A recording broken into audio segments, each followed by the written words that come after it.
Okay, hi everyone. So today I'm here with Michael Martin from Ireland. How are you doing, Michael?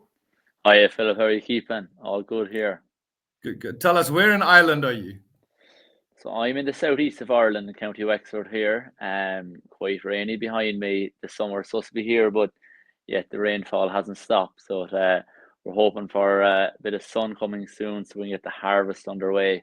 Please God.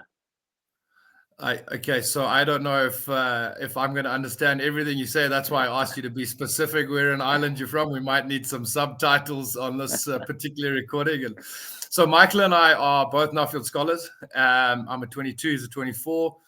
And we've just done the Global Focus program. So other podcast recordings out would be from Dave and Molly.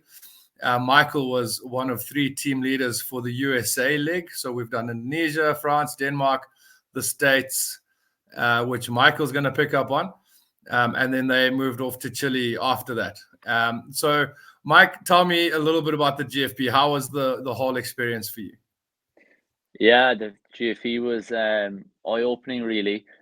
Starting in Indonesia, which is completely opposite, I suppose, of here in Ireland, with the labour force, the population size, the demographics. Jumping then through Europe, which was more familiar. I was more familiar with it, with Denmark and France, and then into the US, I suppose, which is all about mass production, all about scale, all about quantity, and then down to Chile, which is, I suppose, halfway between scale and quantity and quality. But yeah, it was an eye-opening experience. The culture differences, meeting people, and getting to know your fellow Nuffield scholars from all around the world was certainly an experience. It Even you, was. Philip, from Zimbabwe. Yeah. We had 6 countries. We had to have a Zimbabwean represent. And I think we were lucky. We had such a good group of people and created some, what I hope to be long-lasting friendships. And I think that's the core of what Nuffield should be. It's the people you meet, the relationships you build, and the network you carry on for the rest of your life. Yeah, absolutely. Like, we visited 5 countries, would really get to know the people on your GFP the most, and what their country is like, even though you might not be in their country. So even like yourself, I wouldn't have known much about Zimbabwe, but I sure do now, about the And, bush and everything else. and we're going to get you to come and visit pretty soon. Yeah, Yeah, yeah. absolutely looking forward to that. So we'll have a little condition attached to that, though. We're not going to talk about the Springboks or the Island rugby teams at all. We're going to make a little agreement there. That's okay. We leave it out for today. The next time, though, next time. Next time. And yeah, Mike, so thanks for doing this with us. And I didn't tell you before, but we really got you on here live and on video because you're going to sing the Cranberry Zombie song for us. So take it away. No, I need my partner Nick there, missing him from Australia. So once I have him here beside me, we'll go live then on a special I'm going to recording. take you guys up on that. We might have a video floating around if there's enough interest. Yeah, Mike. So going back to the USA, I mean, you were one of 3 team leaders for that leg. We split the group up and we had different country leaders, and you took the reins on the USA as well as did a stunning job on sort of treasurer. But the USA, something that struck me, like I didn't expect it again, like it really blew me away, was the homelessness. We started in Fresno in California. And maybe for the first visit to the UK, that might not have been the best city or town to start in. But coming from Africa, we're not, we can see poverty all around, but it was different because you're here, sort of people look after their own, right? Like they take them on, and people that are struggling will go to like a rural home area or homestead, whereas just people on the streets all over the place was something I struggled to get my head around. What are your sort of thoughts and comments on that one? Yeah, no, I absolutely agree. But I suppose for someone coming from Europe, it's something that's become normal nearly, that we've seen, across Europe, but especially in the States. Like, it definitely is, like, at the worst there. San Francisco is kind of like the home of homelessness, really, and that whole West Coast, because I suppose the warmer climate, they flock there. But yeah, no, it's certainly very sad to see, and and how they're not just in the bigger cities now, like San Francisco and these places. They're also then out in Fresno, where we were in the middle of well, not quite the middle of nowhere, but it's quite a rural part, even though it's one of the massive food producing counties in the US. Yeah, certainly agree with that. It's I suppose it's happening right across the world, but yeah, certainly very bad in Interesting. the US. Interesting that you say you're seeing a lot in Europe as well. It's not something I'm used to seeing, which is really, like I said, strange Yeah, coming from Africa and seeing that level of homelessness. Like you say, it's some of them made a comment like they'll import homeless people there because they don't die from the elements as easily, which was quite sad. yeah, And do you feel like a part of it's like drug related? Do you think it's just yeah, enabled? Do you think it's high labor? Like what are your impressions on yeah. that? I Because we think did speak to people. certainly drug related. Certainly drug related. Like the vast majority of them, they're not there. They're not in homeless because they can't find work. They're homeless because they suffer from drug addiction, and then as a result, mental health problems and so on. But certainly, drug related, and falling into the cracks, I suppose, of society. And in the US, it's kind of, they're going to defend themselves, or they look after yourself, and that's kind of what they all focus on, rather than, I suppose, the community spirit that you might have in Zimbabwe, or that we do like we do have here in Ireland, especially in the rural parts anyway. That you look after your community and your friends. Yeah, yeah. And then, yeah, not to focus on the negative as well. I mean, I think they've turned California and Fresno into an agricultural Mm, powerhouse, which I think was desert, and they've created water systems, waterways that have allowed them to turn all that land into ag. And I remember one of the figures was 70% of the United States walnuts and almonds come out of there, and various other really big claims. And again, like you said, USA scale, size. Have you ever experienced farms on that scale before? No, not quite. I suppose in Brazil, I seen similar kind of large scale as well, but nothing as specialized as like them almond farms, that the peach farm we visited, and so on. Like the man was saying that when he started, there was 60 peach farms in the US, and now there's just six family peach farms in the US. So, I suppose how it's going to get big or get out, and certainly they've gotten big and they're able to produce that scale. But yeah, it's great heartwarming stories that we've seen right across there, California, in terms of family farms that started very small and have gotten very large and very profitable, and employing thousands of people, I suppose, across the state. And like again, this is something I struggle with. Is that a positive or a negative? Because everything's turning to one company or two Mm, companies owning a particular industry or ag sector. And a big part of me doesn't feel that that's the way the world should be going. It's putting a lot of pressure on the smaller farmer that's left. I do feel that we're going to be walking down a road with farmers and agriculture and resilience. And bigger corporations, we visited one, not to name it, which had like a $9 billion portfolio buying up land. You've got mm, competition from, like you said, heartwarming because it's a family farm that's upscaled and upscaled and upscaled. But at the end of the day, they've had to become aggressive. They've had to sort of absorb land around them to remain in the market, to remain alive. But that's putting pressure on just your actual normal run-of-the-mill family-run farm. It's putting an immense amount of pressure on those people. yeah, yeah, no, I agree with you, and I suppose it's happening, like, again, across the world at the moment. There's 137,000 family farms in Ireland, um, but that's decreasing year on year. Farm sizes, they're selling, renting land. There's more part-time farming. There's less full-time farmers. There's a greater reliance on direct payments from the European Union. Like 40% of an Irish farm's income comes from direct payments from the European Union. So, you're seeing we're supported by subsidies, but in the US, I suppose they don't have those subsidies, and then they're just closing the gates.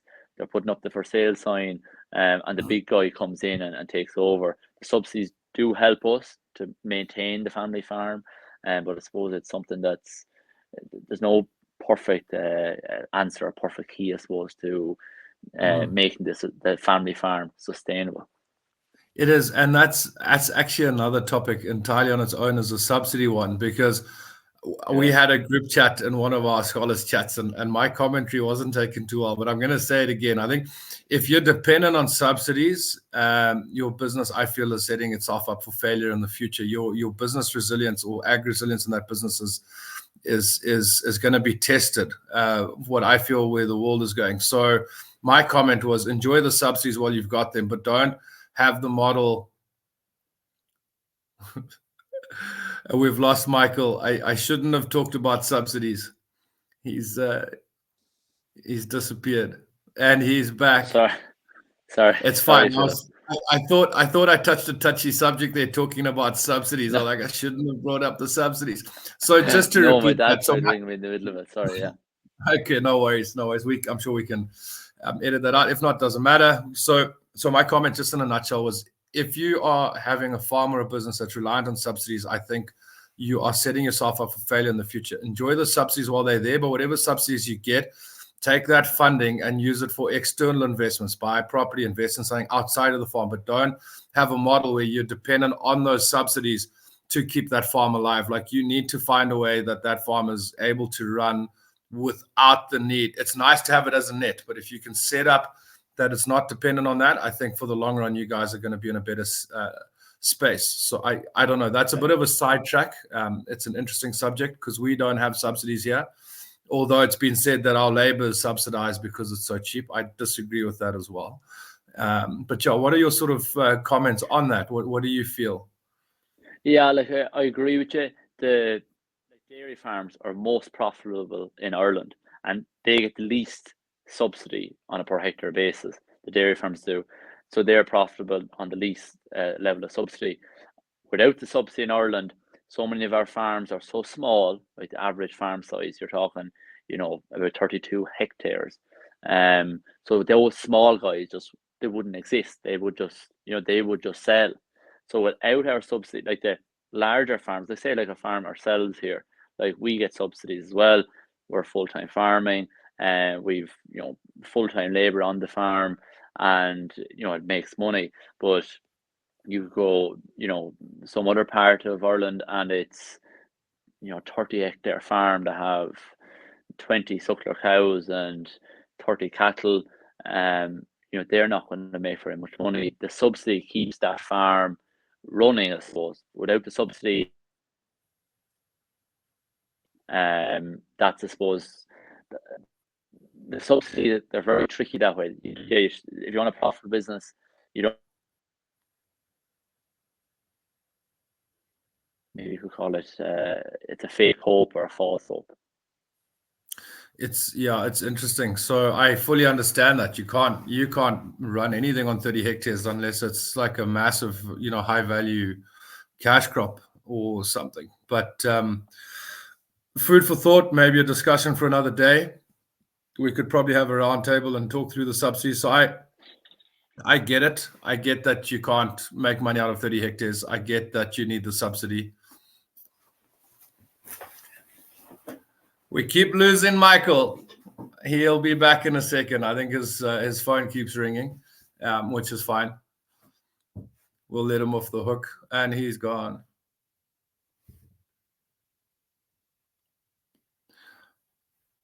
I'm just going to keep the recording going and add him back. I'm here again now. That's all good. I kept the recording running. We'll just cut that and edit it out. Yeah. So it's all good. Sorry, yeah. How far did I said you asked me my opinion, was it?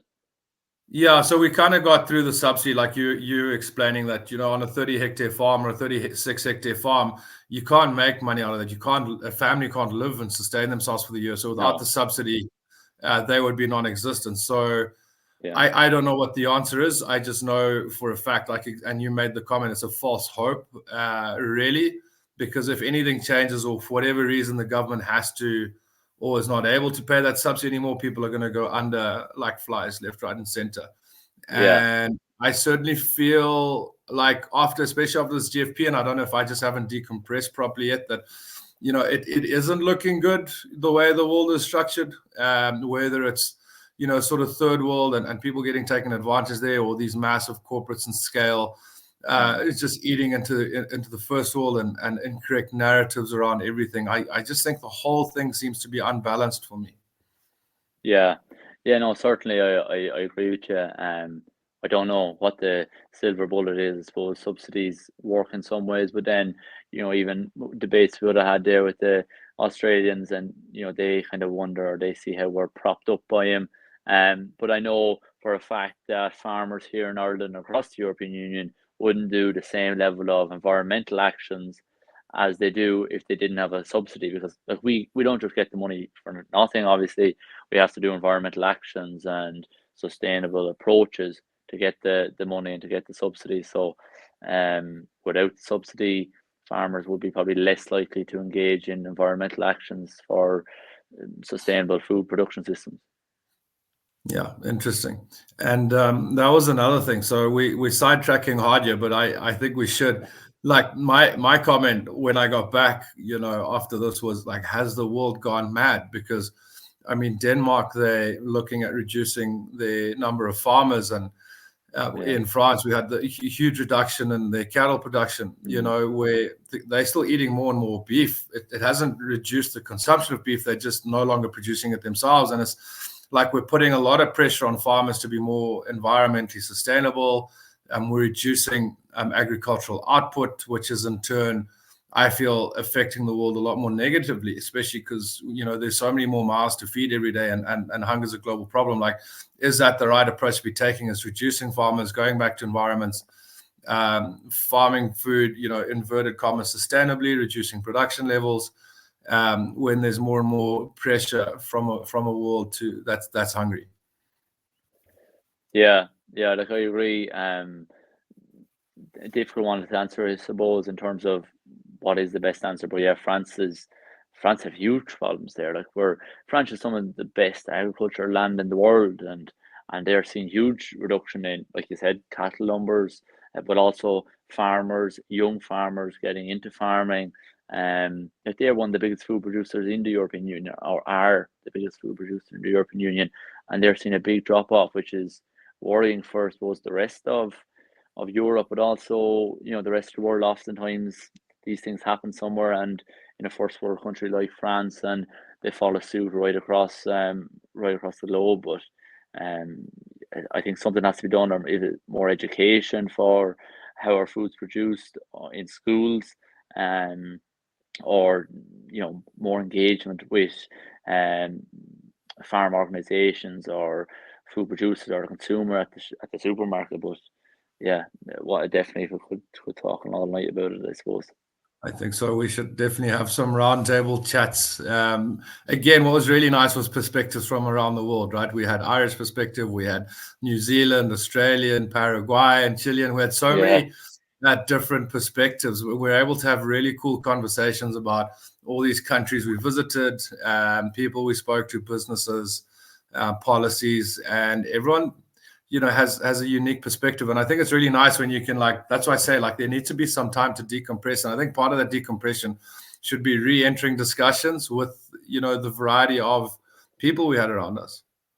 Yeah, absolutely. I think the variety of cultures and then perspectives that you bring was eye-opening, because you learn more about, I learned more about Zimbabwe, about Australia, New Zealand, Paraguay, and so on, than the country we're actually in, from listening and talking to you guys in the evening times, or over a few beers, or along in the car, and stuff like that. Very few truths were spoken over the beers. I just what was fact, what was fable. We got to go through that too. Well, absolutely, Going back to California, what blew me away there as well was how they manage their water systems. The Sierra Nevada, the sort of snow caps that they rely on that water amount to come down throughout the year, and that provides the water. I think there was some concerns about climate change, that they don't have that sort of reservoir available anymore. So they've had a huge initiative of sort of refilling their underground water, their aquifers. and they had like made these huge sort of catchment areas for when they do get good rains, that it would actually catch water and refill the aquifers. How did you see that? Because I think that's very different to Ireland. You guys, my understanding is that pretty much rain all the time there, as opposed Yeah. to every drop counts. Yeah, absolutely. You count every drop. We just give out about every drop, I suppose. Look, Take some I more. wouldn't have known much about water before I went into GFP. I certainly picked up a lot when I was in California because of the lack of water that they get there. But how they manage it is actually amazing, and the work that goes into it today. But also, I was amazed at the work that they've done, 20, 30, 40, 50 years ago and beyond that. That the science that they use, the engineering that they use to farm 100 years ago in California was, was well, was advanced and modernized in many ways. But yeah, like here in Ireland, irrigation, we don't use it. There in California, it's like every drop counts and getting it down. And they have a good bit in the north, and I suppose they're not too bad, and it's not a problem. But then the south, and like in Fresno, like water is the biggest cost of production. Water here is cost us production in terms of killing the plants with too much water, and over there it's a lack of to get it into the ground and so on. So yeah, certainly that was a big thing. Yeah, the special things. But yeah, in terms of what stood out for me for California, you're probably going to predict what I'm going to jump onto here, was their approach to sustainability. And I suppose my topic or my research topics on Or zero approach to sustainability. Zero approach. But my topic is all about sustainable beef production, but that takes, sustainability in general. In Europe, I suppose, I remember being in Brazil at the CSC, and there was a Brazilian woman there. She said the Europeans shout about environmental sustainability. In the US, they shout about scale, quantity. The higher the level of the production, the better. And in neither country do they think of the people. And I suppose she kind of thought that in Brazil that's what they put first, so that's what should be put first. And I have to say, I do agree with her. In Europe, European Union, like, it's all about environmental sustainability, has like achieved that, whatever the cost. In the US, they don't talk about it at all, but then they do talk about it in certain places, certain people, certain demographics. It is all about sustainability. For example, when we're in that peach farm or that peach plant processing plant, they were using biodegradable plastic around the peach and a biodegradable kind of cardboard underneath the peach. So they were talking about biodegradable plastics and cardboard. And as I asked the man that ran the farm, they talk about these kind of things, sustainable, materials. But yet then, for every single morning we ate breakfast in the 2 or 3 hotels in California, we ate breakfast off a paper plate every morning. A paper plate and a plastic cup. Like, how is that? That doesn't add up. How is one person demanding that the peaches come in biodegradable materials, and then at the same time we stayed in a 4-star hotel, a nice hotels, we're eating off paper plates? Like, there's a problem there. It's either the people on high level incomes are demanding the biodegradable plastic materials, and then they don't care about the rest of the people. But yet then we're staying in a 4-star hotel, which is, it's a nice hotel, and we're eating off paper plates. Like, I just couldn't understand it. I knew it, and I knew you were going to talk about it, and I would have preferred to give you a couple more beers so you could rant about it again, because it certainly did bug you. You're like, put it on a ceramic dish, put it in the dishwasher, like everything is just like go, fly, eat, chuck, it. And there was a vast difference from traveling through Indonesia. You didn't hear the word sustainable coming once. Everyone's trying to survive. It was amazing chaos. Someone kicked an ant's nest. Millions and millions of people.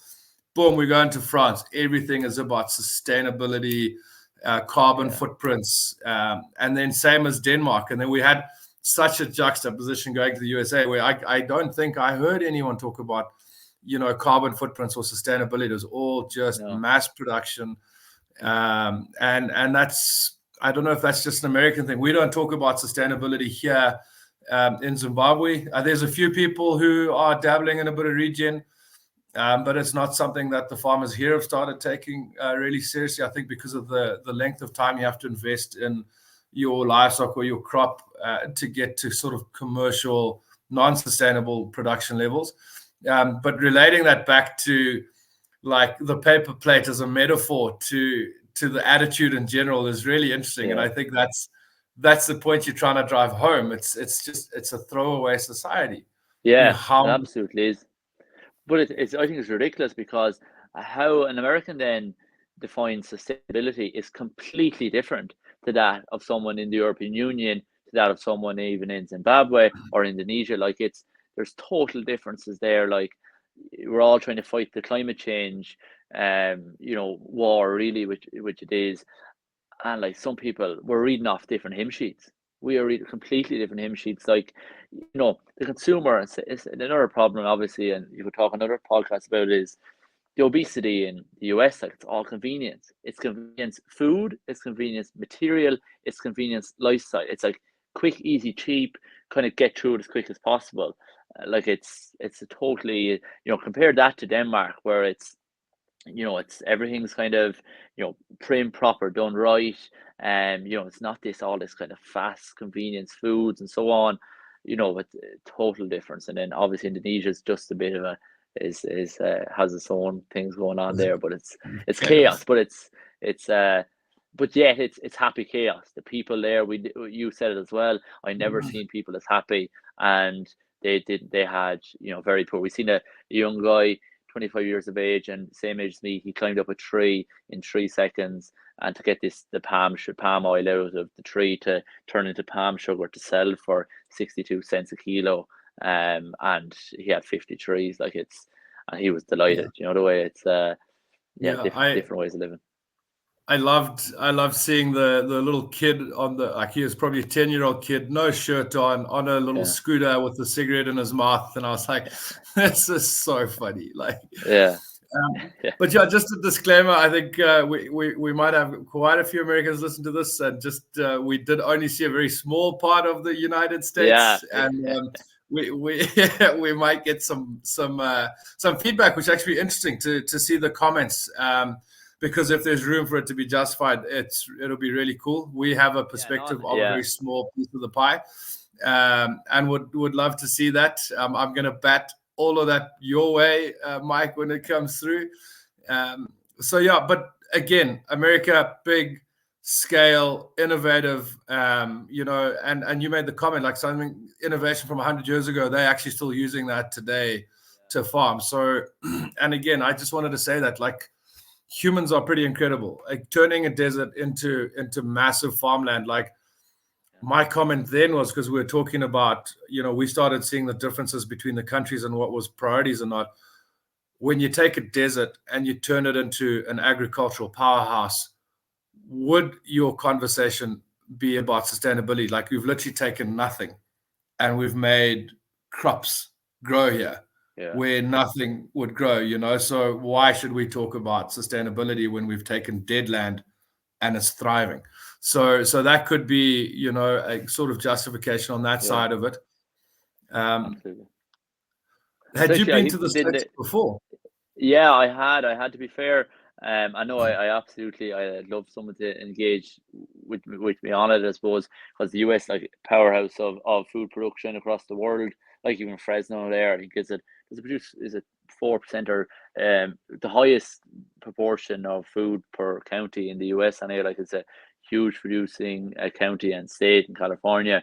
But yeah, I've worked in Missouri on a dairy farm there, so I got the perspective of, I suppose, what rural America is like. And I have to say, I was hugely impressed with rural America, in terms of how they, you didn't see homeless, not saying there isn't homelessness, but like I was in rural Missouri, like you really are kind of in the middle of nowhere. But I seen, like, the great community of people. You're going to the town. I remember I went into a town, I got my driver's license, and I was able to get a driver's license, a theory test, a driving test, and an eye test, all done in one day. And like it's It's efficient. Yeah, it's efficient. It's really efficient. Like, and it's like they're for the people in terms of, like, in Ireland, for example, if you want to do a driving test, it takes about 2 years. You have to do You got to 12 pull the guy lessons. at the bar first as well, right? Yeah, yeah, you have to, like, go through a massive rigmarole, but there, it's efficient. Like, it's really good process, and no, I really did enjoy those more rural parts of Missouri, Kentucky, Arkansas, Kansas, and even went down to the deep south into Louisiana and places like that, and seen quite a lot of the US, to be honest, and have always been impressed with what they do. But definitely big contrast between there and the European Union, I suppose. Yeah. So when you guys went to Chile, I couldn't get my visa for it. They have an issue with Zimbabweans for some reason, and so I hopped over to Miami while you guys went off to Chile. And Miami was like a different world, but I think Miami on its own, on a global perspective, is on its own. So Florida, Miami, we were on South Beach, and I must tell you, the wealth. I have an old friend who lives there. I hadn't seen him for 15 years, and we had a really good catch up. We had another Nuffield Scholar fly over from Canada and meet me there too. So we went fishing and hung out, and they said to me, stop calculating, because they kept seeing me looking at all these like massive buildings and these Teslas, but these new Tesla trucks, and there's like the money was unfathomable almost. And they just said, stop trying to compute how much money you think there is. I mean, there's this little island right off of, Miami there that's got the highest GDP per square meter in the world. It's where all the multi-billionaires live. And it was just insane. And again, that's why I said, was Fresno the right place to go for me for the first time in the USA? Because it's so, and like, fortunately you've traveled a bit, so you got an opinion, but you guys, we got a message to get out to you, is get rid of the paper plates, bring the ceramics back. Yeah. Yeah, absolutely. Cool. Mike, so this is our time coming up. I think we missed out what you did as a background. We went straight into pulling your leg a bit there about being Irish, but you work in education. You're a university lecturer, right? Yes, I teach. I specialize in ruminant nutrition, so looking at kind of animal science and nutrition and animal health. But yeah, teaching agriculture basically. I also teach. I do kind of run educational farm walks on my own farm here. So secondary school students, which would be between the ages of 16 to 18, come on farm and get kind of an on-farm experience, which complements their in-class learning, I suppose. So yeah, kind of dabbling my feet in a couple of things, but also farming beef and crops at home here in County Wexford. Very cool. Mike, thanks for chatting today, and it was really good to see you again and catch up. And again, we look forward to more adventures in the future. We're definitely holding to getting you guys all out here to Zim for a bit of fun this side. Absolutely. I was just showing you a little python that we caught. I think we can show some of the guys, if you've got a snake phobia, turn it off. But we caught this little guy the other day, and I caught about close to a 4-meter python as well when I got back. Which hey, this guy's getting active. So yeah, it's just good to be back home and back in the bush. So yeah, and we'll get you guys snake wrangling in no time. Absolutely, looking forward to it. Take care, Mike, and thanks again, bud. Thanks very much, Phil, for having me on. Thank you. Take care. Bye. Okay.